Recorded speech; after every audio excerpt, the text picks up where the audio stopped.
নমস্কার বন্ধুরা, আবারও তোমাদের সামনে হাজির হয়ে গেছি আরও একটা রেমেডি নিয়ে। চলো, আজকে আমি মাথার চুলকে নিজেও কালো করব, তোমাদের কাছে সেটাই শেয়ার করব।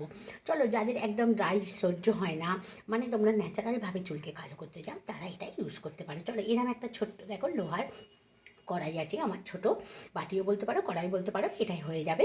তাই আমি এটা নিয়ে একটু গরম করে নিয়েছি। এবার এর মধ্যে আমি 3 চামচ হলুদ গুঁড়ো দিয়ে দেবো।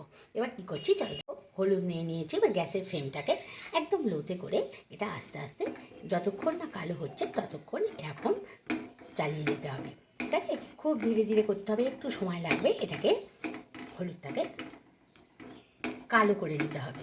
চলো, এটাকে কালো করে নিই। দেখো, তোমাদের চুলের লেন্থ অনুযায়ী করে নেবে যতটা লাগবে। আমি 3 চামচ নিয়েছি তাই বললাম। এর মধ্যে আমি দিয়ে দিচ্ছি 2 চামচ কফি।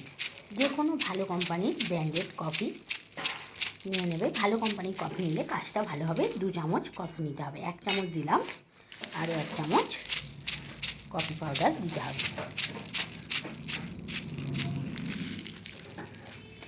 2 চামচ আমি দিলাম কফি পাউডার। এটাকেও খুব ভালোভাবে এর সঙ্গে মিশিয়ে নিতে হবে।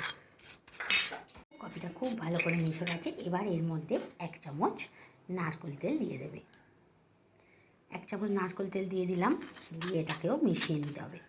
এর মধ্যেই দিয়ে দেবো 1 চামচ সর্ষের তেল। 1 চামচ সর্ষের তেল দিয়ে দিলাম, এটাকেও খুব ভালো করে মিশিয়ে দিতে হবে। এবার যেটা দিতে হবে, দেখতে পাচ্ছ পাতিলেবু। পাতিলেবু তো জানোই আমাদের চুলকে কালো করতে, চুলে ভিটামিন সি এ ভরপুর। তাই পাতিলেবু আমাদের চুলের জন্য কতটা উপকারী তোমরা সকলেই জানো। ঠিক আছে, একটা গোটা লেবু, এভাবে দেখো, একটা গোটা লেবু এটা দিয়ে দিতে হবে। চলো, লেবুটা টিপে দিয়ে দিই।